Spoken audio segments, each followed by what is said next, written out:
The following content is provided under a Creative Commons license. Your support will help MIT OpenCourseware continue to offer high-quality educational resources for free. To make a donation or view additional materials from hundreds of MIT courses, visit MIT OpenCourseware at ocw.mit.edu.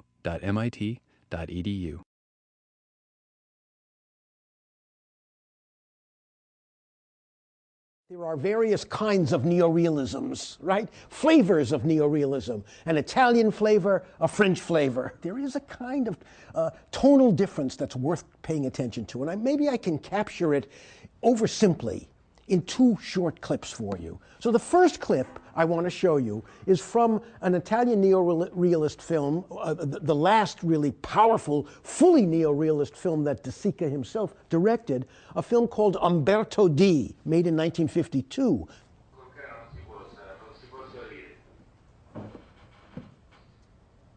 And this is our hero, of course.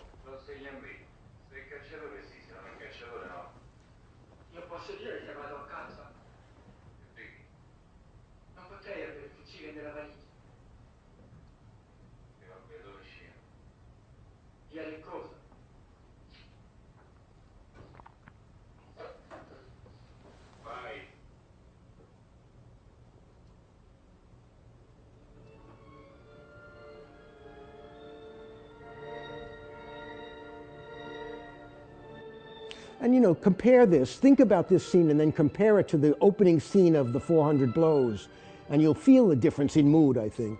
Even the music is a part of it. So he's in great despair here, and we in the audience know that.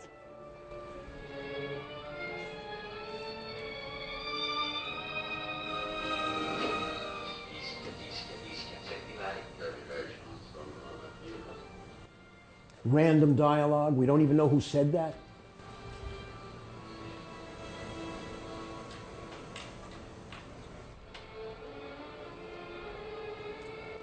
Did you see how Umberto looked at the man who sat down next to him? I think the purpose of that close look was to make the audience look at him too. Pay attention to him, even though he never says a word.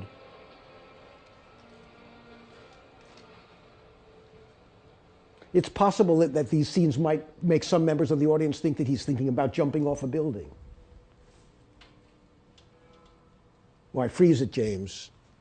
Back it up 2 seconds. Watch. This is the last moment in the scene that I want you to see. Look what happened here. Why are you smiling? It's because he was facing... Speak up so everyone can hear. Because he was facing towards the middle of the bus, and then Umberto, he got up, and he turned right forward. Yes, as if he had more space. Yes. But then what else? What about the gesture? What do we feel about this man? Never says a word. Sits down next to Umberto.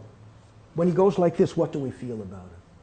He has some horrible story too, right? He may be as in much despair as Umberto.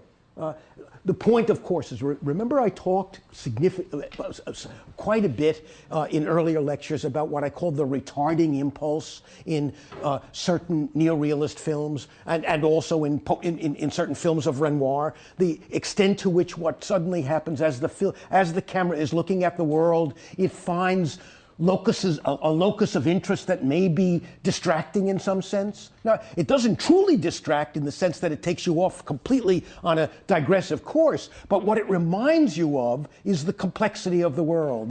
What it reminds you of is in this particular scene especially, is look, there's plenty of despair to go around. What it reminds you of is that the story that has not been told about this man, this silent, suffering working man who sat down next to old Umberto, probably has a story just as poignant, just as terrible as Umberto himself.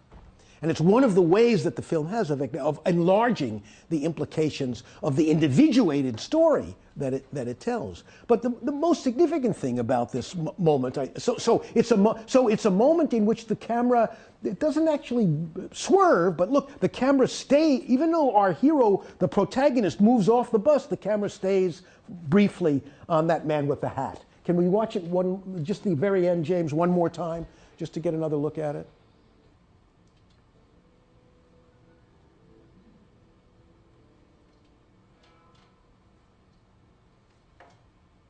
See, that's a gesture of what? Despair, misery, sadness, sorrow. reflection over what terrible things are about to happen.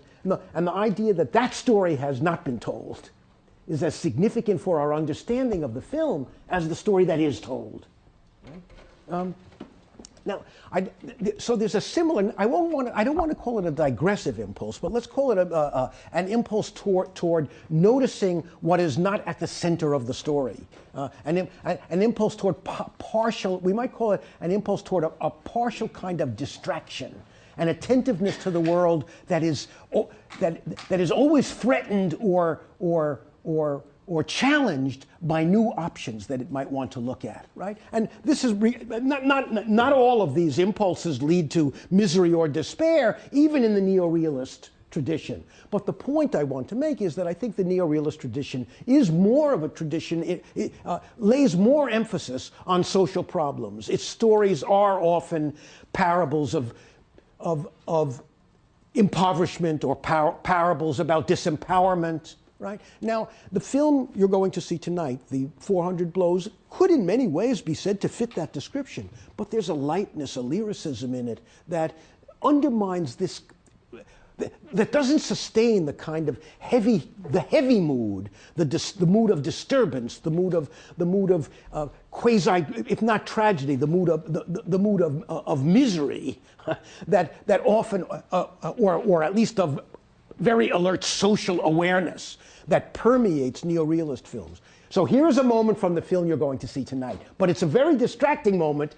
You won't forget it when you see it, and I'm doing a little harm to your experience of the film by calling your attention to it because it's such a strange moment in the film. Our heroes are the hero is one of these two boys, the boy on the left. And the guy on the right is his, on this, if you're facing the film, to your left is the hero, the protagonist, and the boy on the right is his best friend. The girl in the middle is a sister, and they're accompanying this girl in the middle. This is in the middle of the film. We're not even told where they're going when it happened, but they're going to the park to watch a puppet show, and watch what happens. We're in the middle of the film. The boys have, we already know a lot about the boys. The boys have played hooky. One of the boys is, neither of them get along very well with their parents.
Freeze for a second. They're talking about stealing a typewriter to get money, right? So, all right, continue.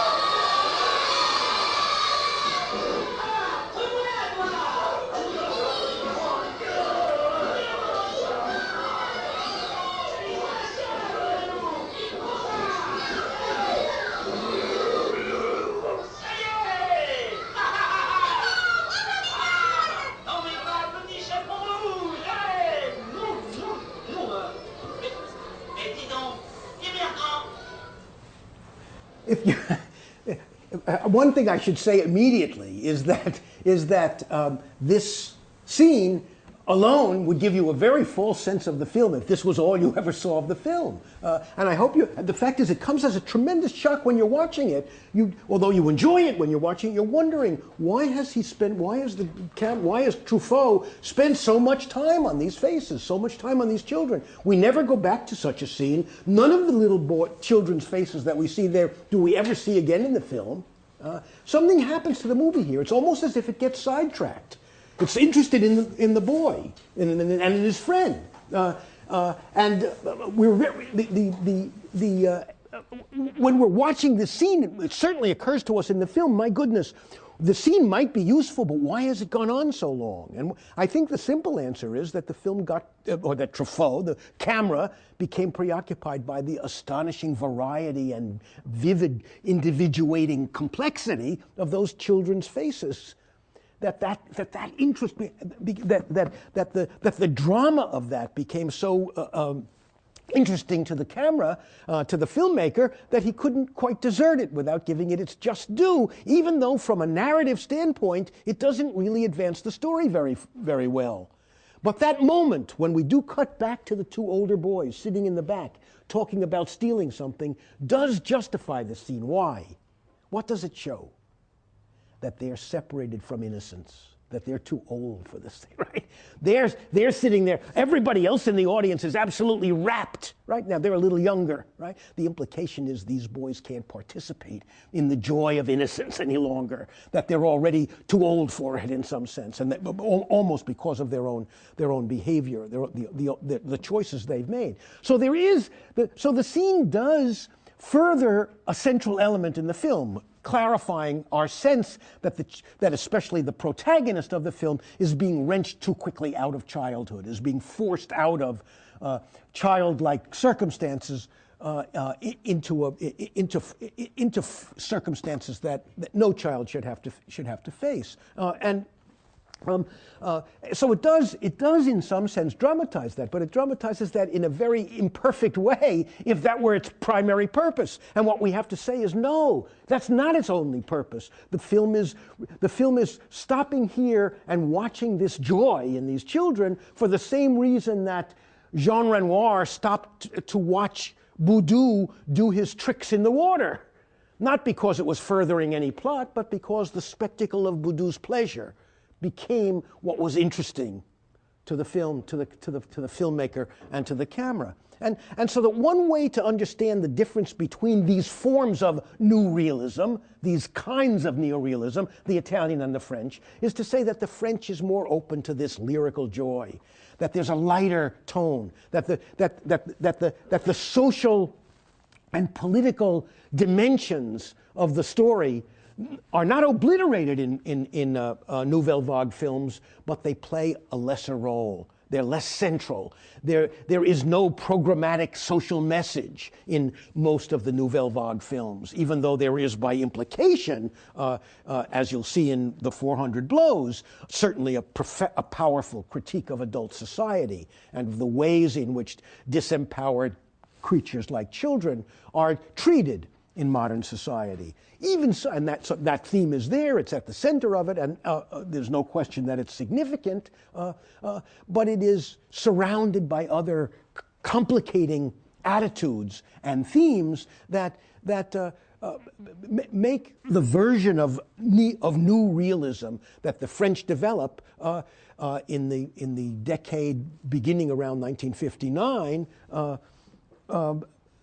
different in tone from its origins. Well, let me very quickly say a little bit about the origins of the Nouvelle Vague. You are prepared for this, and if I showed you this film, my hope would, without any background, and I said, where does this come from? My hope is that most of you would say, oh, I can see Italian neorealist elements here. I can see Renoirish elements here. I can see you might even, a really acute and perceptive student might even see that this line goes back to Chaplin. And you'll see in tonight's that Chaplin's films are committed to forms of realistic representation that is in a line, I think, with these later, more complex films. more visually complex films. And in fact, there's an allusion to Chaplin in tonight's film. I hope you'll watch for it. There's one of the teachers actually sort of plays a Chaplin-like role at a certain point, and there's no question that the film intends to invoke the joy and pleasure of the Chaplin character in the memory of its audience when those allusions occur. So the origins of the Nouvelle Vague, first in Jean Vigo and in French poetic realism, in the practices that are developed by Jean Renoir and his other directors of the time, that kind of lyrical, improvisatory, open camera of Renoir, and then the way in which those are adapted by the Italians, very much influenced by the French, and then so that's those traditions are at the center of the Nouvelle Vague, and the primary practitioners of the Nouvelle Vague, the directors like Truffaut and Jean-Luc Godard and Alain Resnais and Jacques Rivette and a number of other directors, Louis Malle, a little older one who's made magnificent films. It's a wonderful, wonderful group of really significant directors, most of them still alive but in their dotage now, much older, even older than I am, if you can believe that, and with magnificent careers behind them. All starting in this moment of the late 50s, when French film took a new energy from the critical discourses of the critics who were working for Cahiers du Cinéma, which I'll talk about in a second. So one central source for the Nouvelle Vague are these earlier film traditions, and these the people who made the directors who made the Nouvelle Vague were quite self-conscious about this. They had spent a decade, many of them had spent a decade before they became directors, writing for Cahiers du Cinéma, the great magazine founded in 1951 by André Bazin, the critic I've talked about earlier in the course. And when they worked for Cahiers du Cinéma, probably Truffaut was the most well-known of the critics who worked for the magazine. Truffaut spent at least 7 or 8 years working for Cahiers du Cinéma before he made his first film. And in their time working for Cahiers du Cinéma, they actually articulated certain theories of movie making.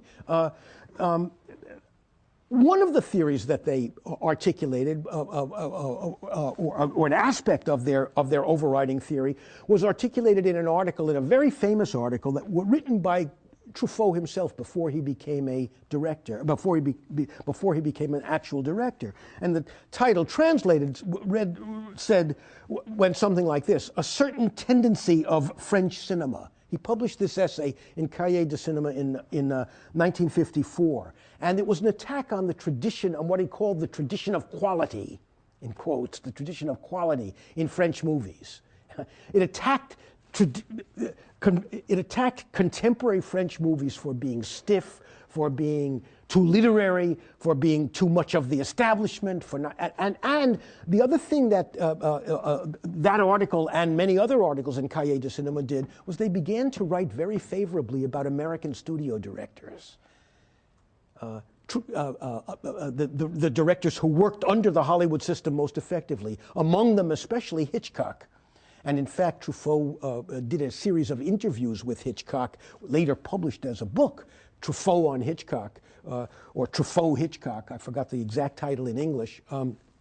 It has a different title in French. It's a very interesting series of interviews, and you might, those of you who are interested in this, might want to look at it, because one of the comical things that happens in the interviews is you constantly see Truffaut, who's much more articulate and theoretically subtle than Hitchcock is abstractly. I don't mean Hitchcock's not a great theorist, but he's a practicing theorist, right? And you constantly see Truffaut trying to turn Hitchcock into an intellectual, and Hitchcock refusing. Hitchcock saying, no, it's almost as if Truffaut is disappointed that Hitchcock can't articulate the theories that Truffaut wants him to. So Truffaut is constantly trying to make Hitchcock into a great director, and Hitchcock's often in the interview saying, I make genre movies, leave me alone. I just want to entertain people.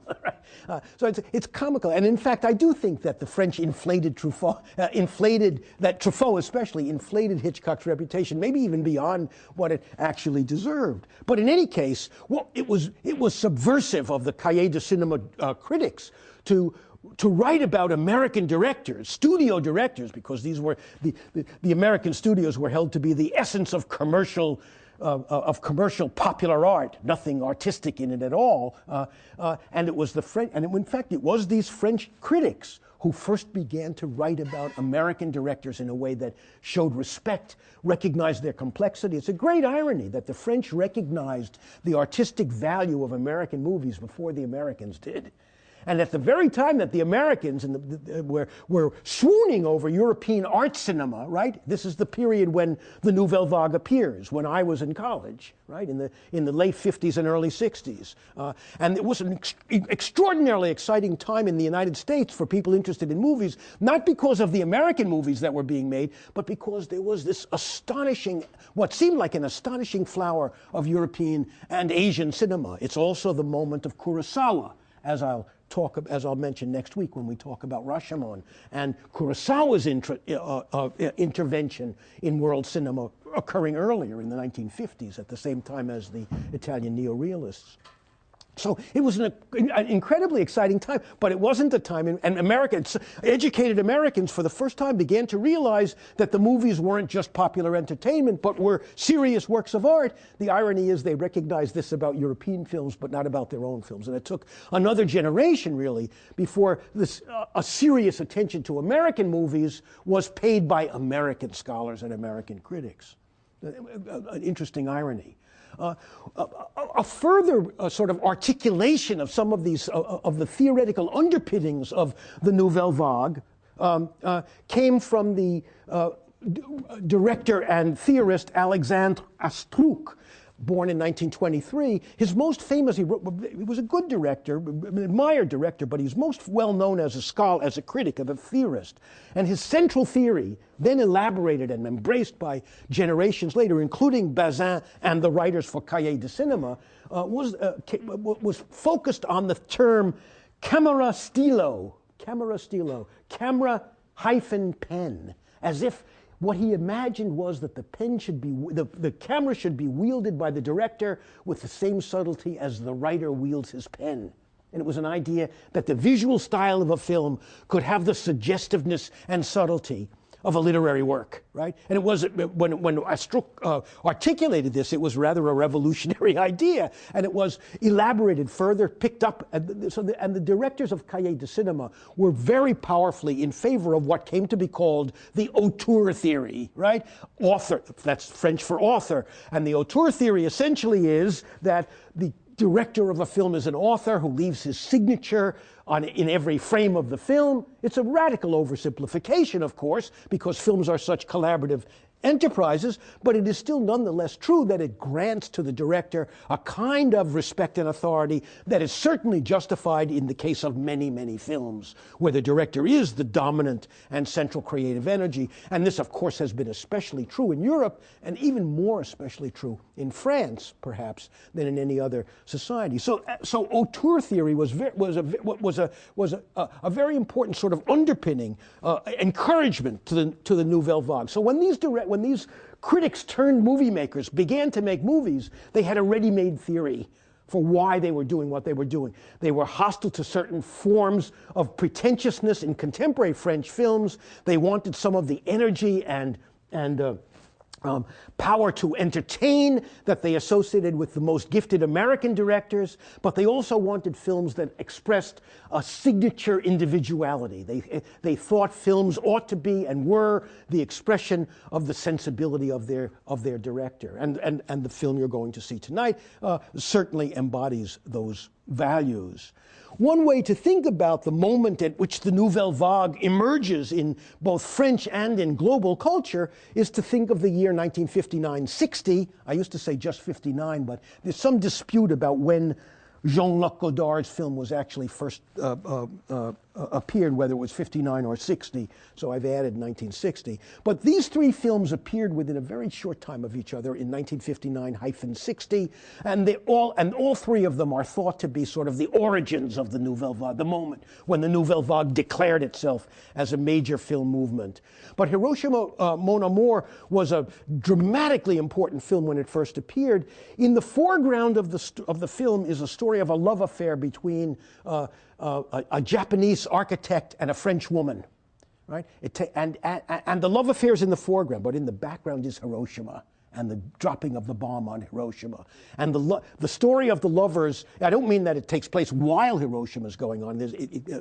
Hiroshima is remembered and invoked in the course of the film. So the foreground of the film are the lovers. The background of the film is this horrific event, the atomic bombing of Hiroshima. And the film plays with our sense of time. Its sense of the passage of time is confused in some sense. It's not linear in the traditional sense of an ordinary well-made film, and there's a not exactly a surreal quality in it, but there's a quality in it that we might say that one of the things that happens is that time is sometimes treated subjectively rather than objectively in the film, and so that the time frames you're in are often mixed or unclear in the film. The film was also much more explicit with its nudity than American audiences were used to, and it caused quite a scandal when it came to the United States. I remember the people who were in college with me at the time were very excited to see it, partly for that reason.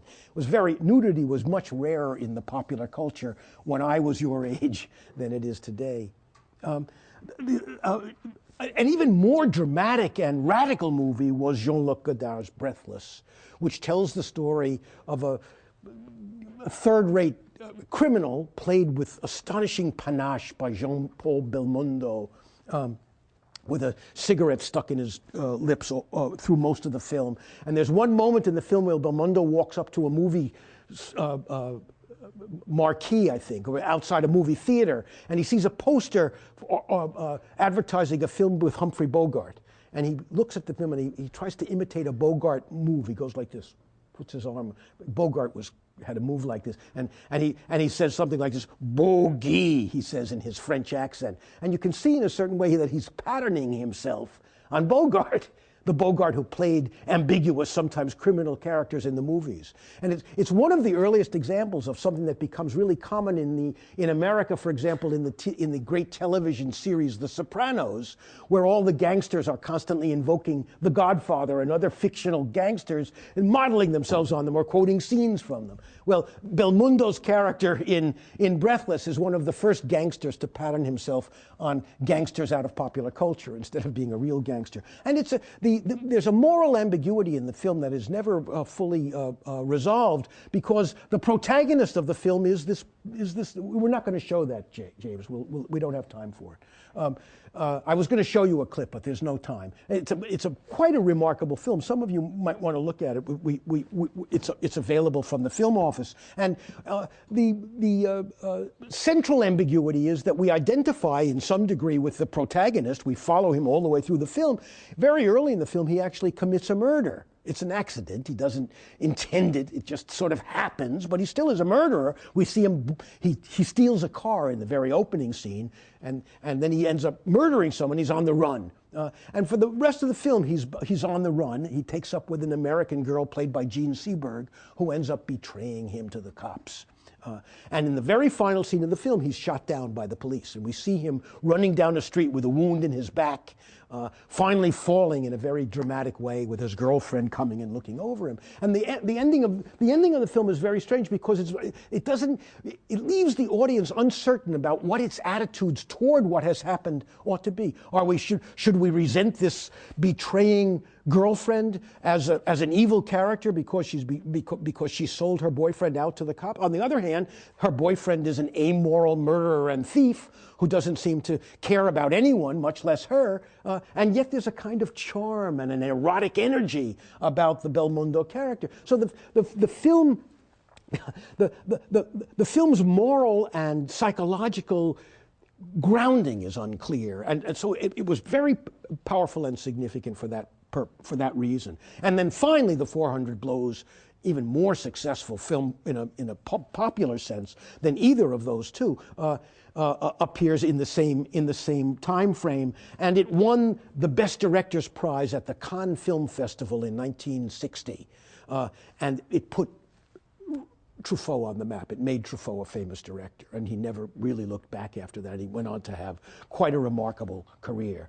Let me say a couple of things about the style and tone of the Nouvelle Vague. Most of it applies to what we've already said about neorealism and about French poetic realism, so there's no reason to go through a lot of it. But let's jump to the bottom, to the items at the end of the list. First, the improvisatory aspect of, let's say, Renoir's practice becomes even more pointed and central in many of the Nouvelle Vague films. And there really is a sense in which they often would begin filming without having a full script, letting the story itself play out, discover itself as they were filming. A tremendous amount of collaboration between performer and director.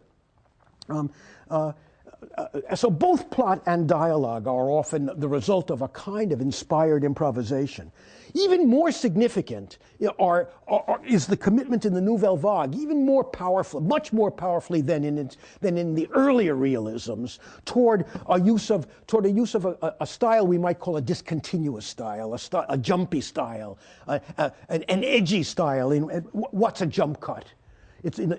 A jump cut is an edit that takes place in the middle of an action, right? In a normal cut, or what we might call a sort of a classic cut, if a character is speaking and making a gesture, say the camera's on me and he says, "I insist on this idea more powerfully than any other," like this, right? Well, in a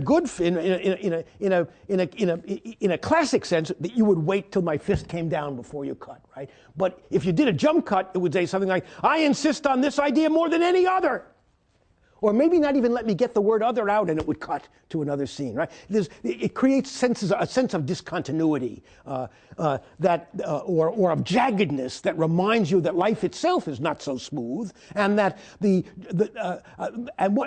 other thing that the jump cut reminds you of is something else. It reminds you of the presence of the editor. It reminds you that you are watching a film.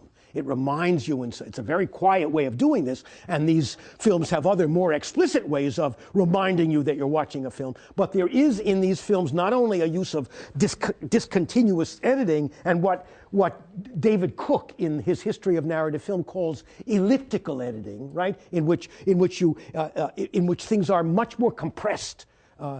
Much more elliptical, much less, things are not always perfectly worked out, right? Remember, I've talked about this earlier, how in classical Hollywood style, if I were walking toward the door, they would show me walking, right? When I got here, they might cut it, and then they might pick up the scene as I reach the door, right?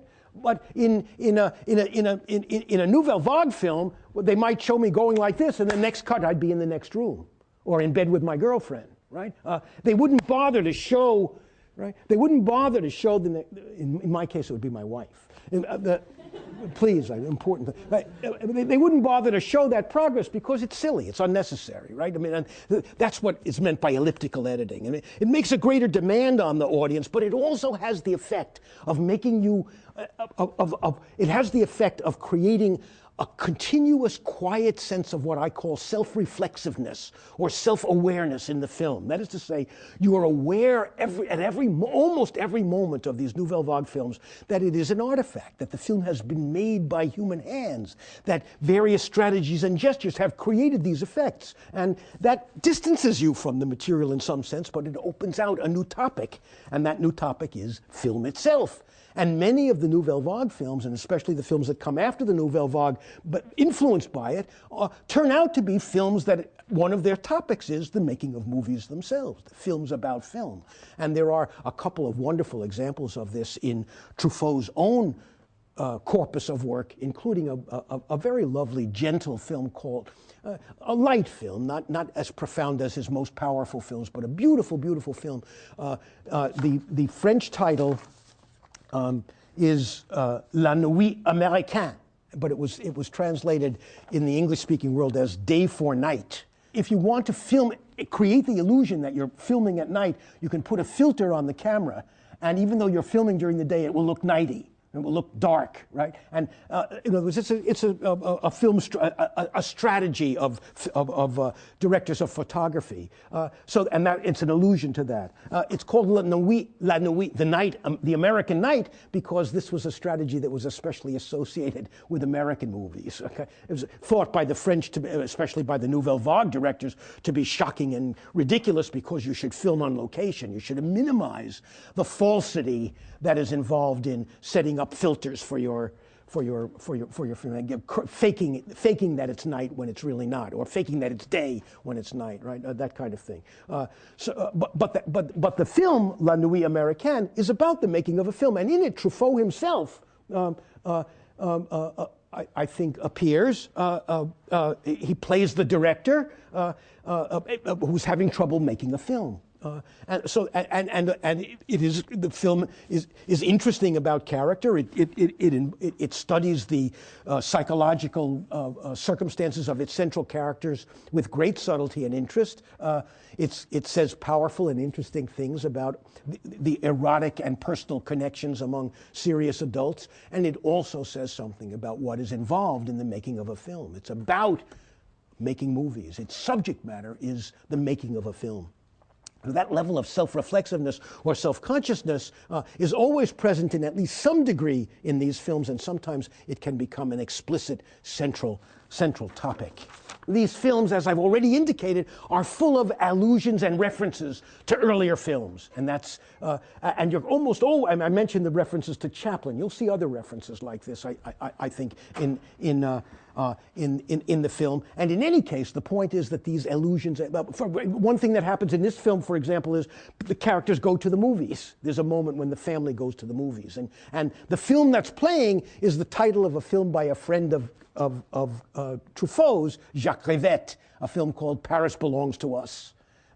And it's a real film. So it's a kind of allusion in a way to another film, to a friend. But again, there's a level of self-reflexiveness in which that sequence in the film is also a meditation on the role of movies in social life. I'll come back to that in a second when I talk a little bit about the 400 Blows itself. So let me say a word about Francois Truffaut. I hope you'll read more deeply about him in Wikipedia and in other places. His biography is very rich and interesting. One decisive thing to say about it is that in some sense the 400 Blows is a deeply autobiographical film.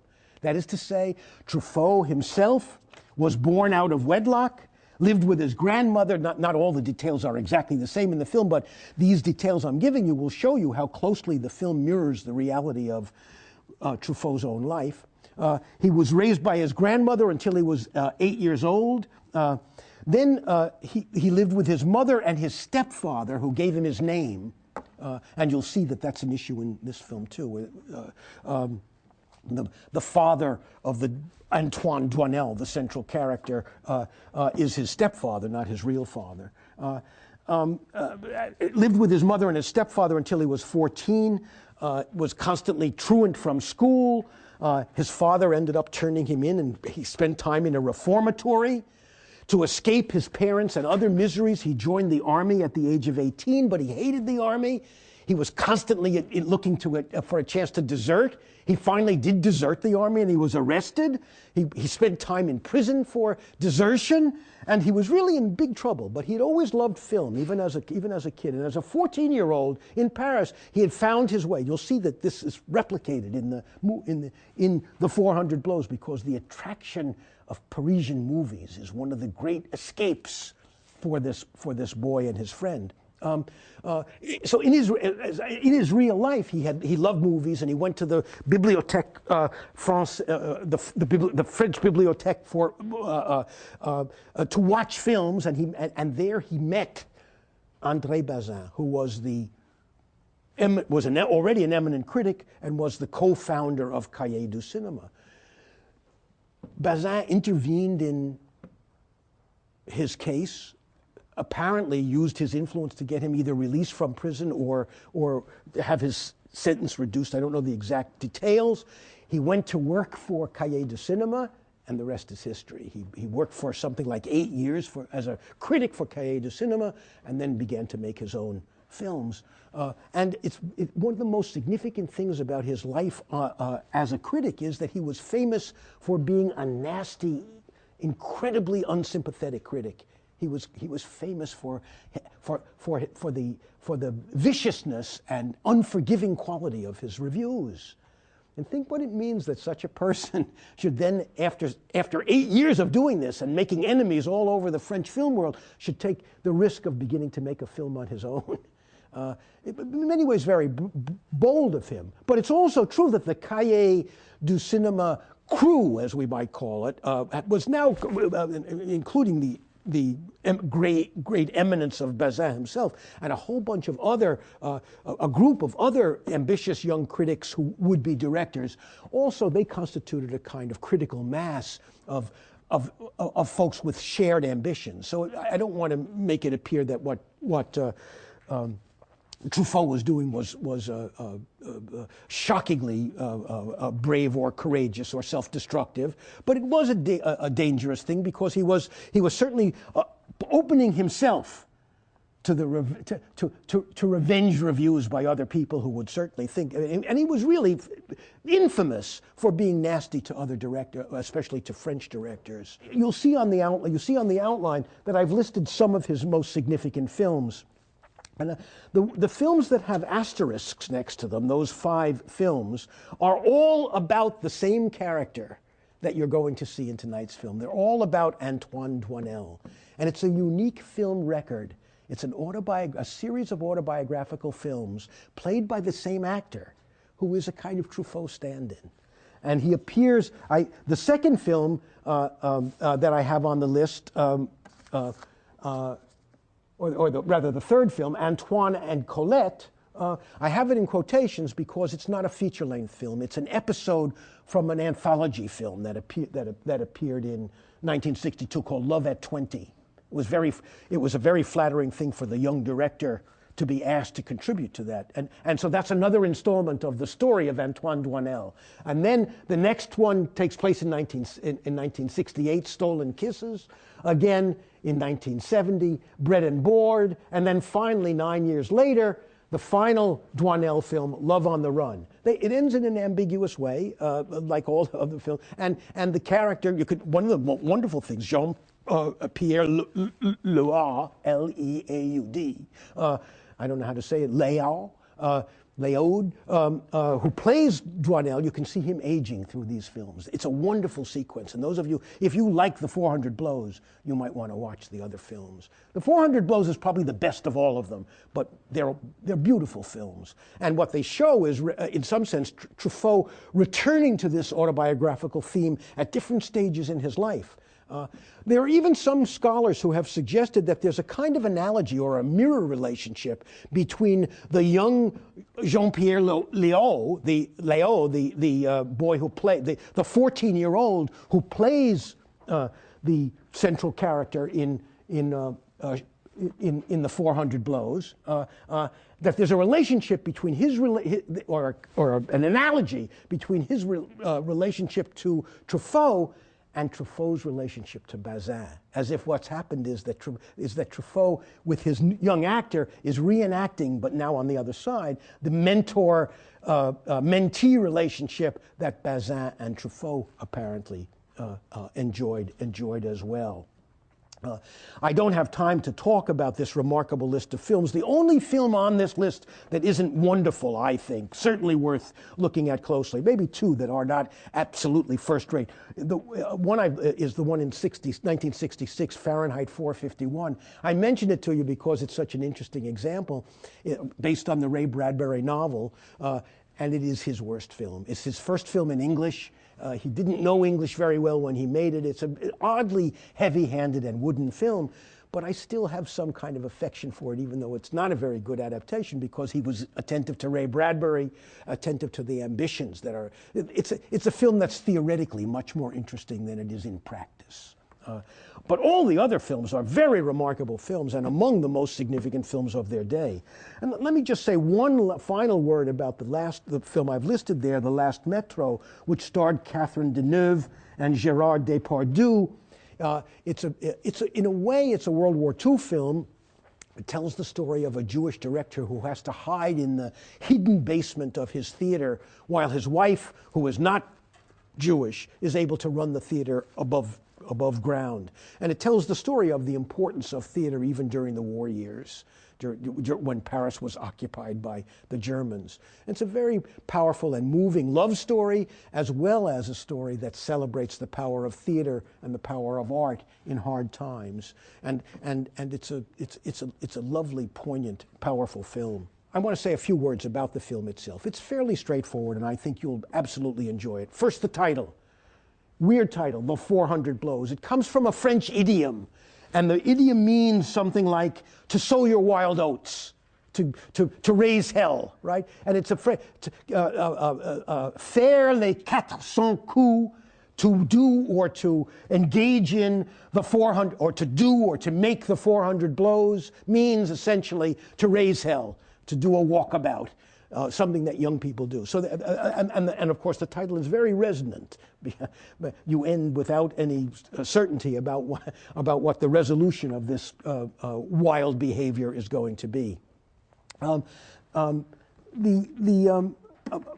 Second important thing to say about the film, something I've implied earlier, is that it's a film that loves Paris, and it tells this in a certain sense. The boy's odyssey through the film is an odyssey, is an exploration of Paris and of Parisian delights. And again, think of what it says about the city, about this great city in the time that the film was made, that boys of this age could wander around so safely and engage in so many remarkable adventures in the course of an ordinary day in Paris. So the film is attentive to the feel, the texture of Paris in something of the way that some of the Italian neorealist films were attentive to the physical texture of Rome or of other Italian environments. The family romance at the heart of this film is one of Truffaut's subtlest achievements, and I just want to call your attention to how subtle it actually is. Watch how the story unfolds and how in a very brief and elliptical way we come to understand the motivations and the unhappinesses of each of the major characters, the mother, the father, and the son. What we discover fairly early is that the mother isn't that happy with her husband. She feels that she's losing her beauty. She feels trapped in an unhappy marriage. The husband is to her a kind of boring character. He's the boy's stepfather.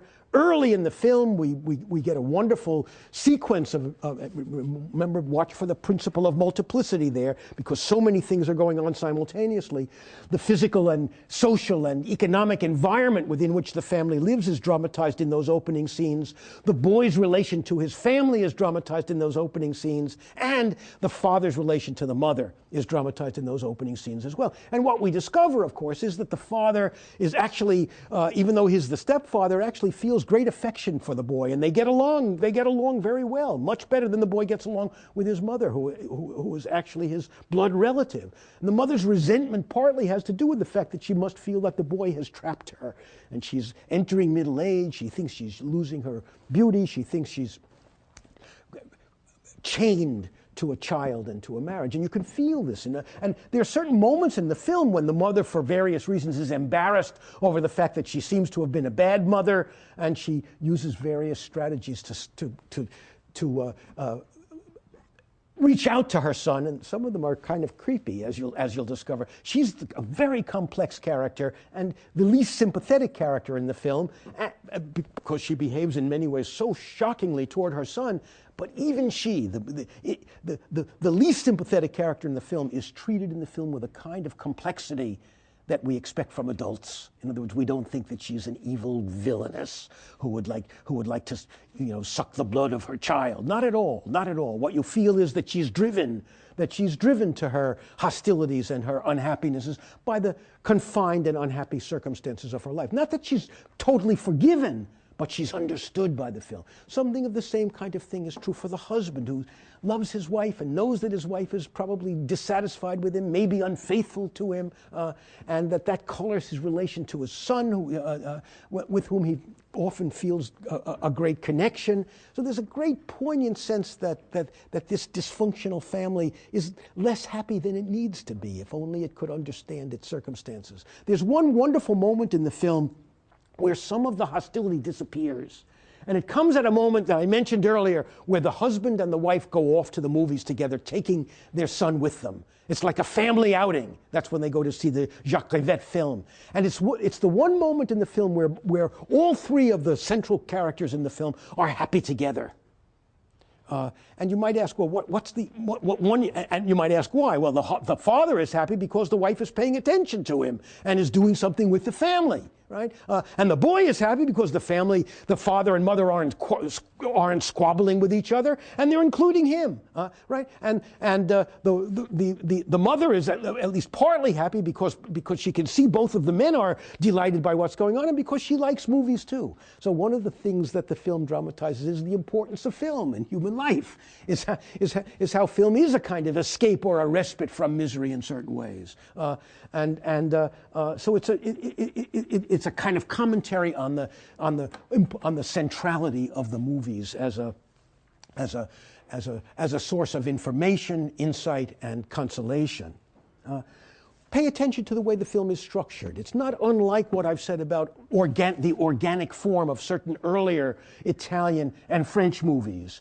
The structure unfolds in a natural way. We don't feel that plot is driving the story. We feel that what happens in the film happens out of a kind of natural unfolding that is a function of both the environment and the characters. There's so much that I've left out here that I feel guilty about not having mentioned. I should mention one parenthetic remark just because it's such a vivid detail. The film was made for a relatively small amount of money, even in those days. It cost $75,000 to make this movie. And in the United States alone, it earned over $500,000. A gigantic amount of money in those days.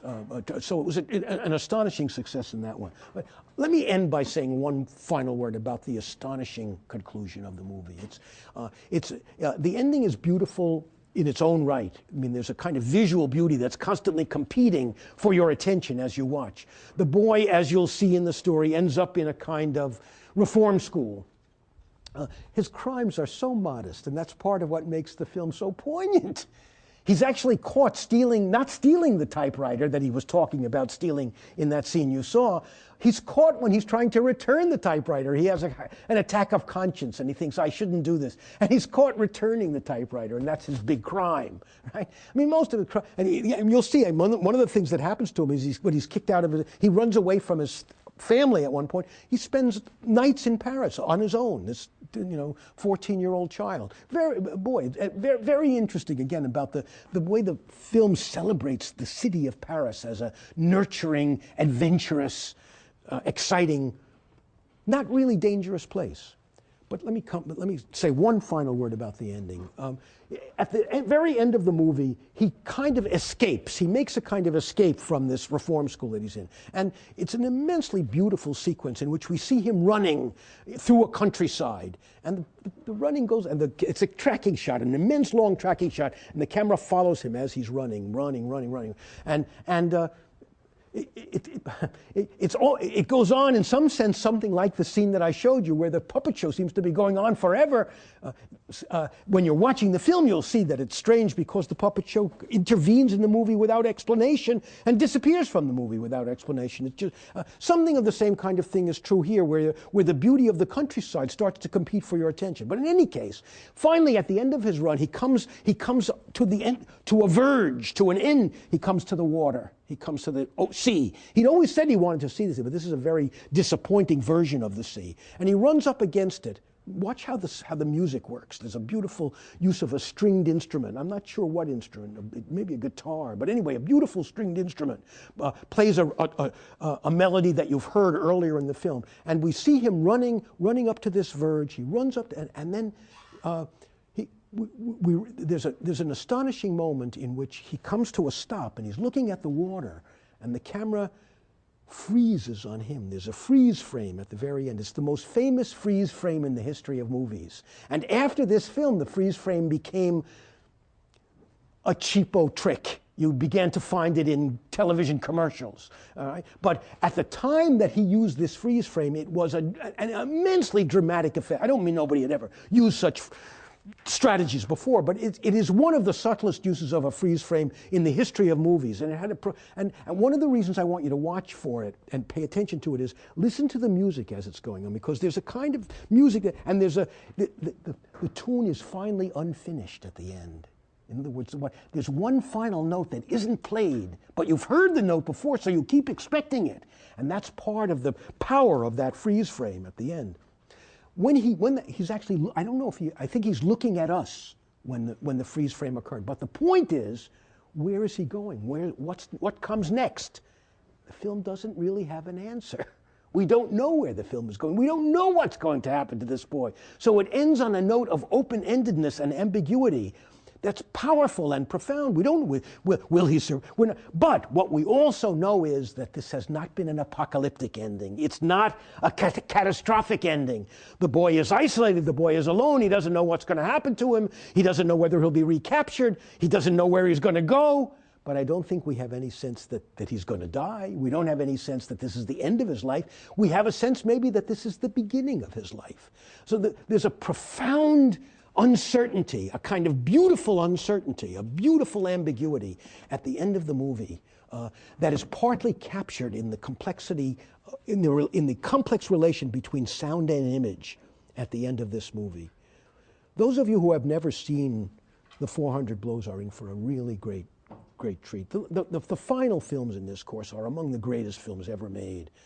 I hope you enjoy it as much as I did. I still remember the place in which I saw this film and the exhilaration I felt when I came out of watching it, with the recognition that movies could be what great novels had been.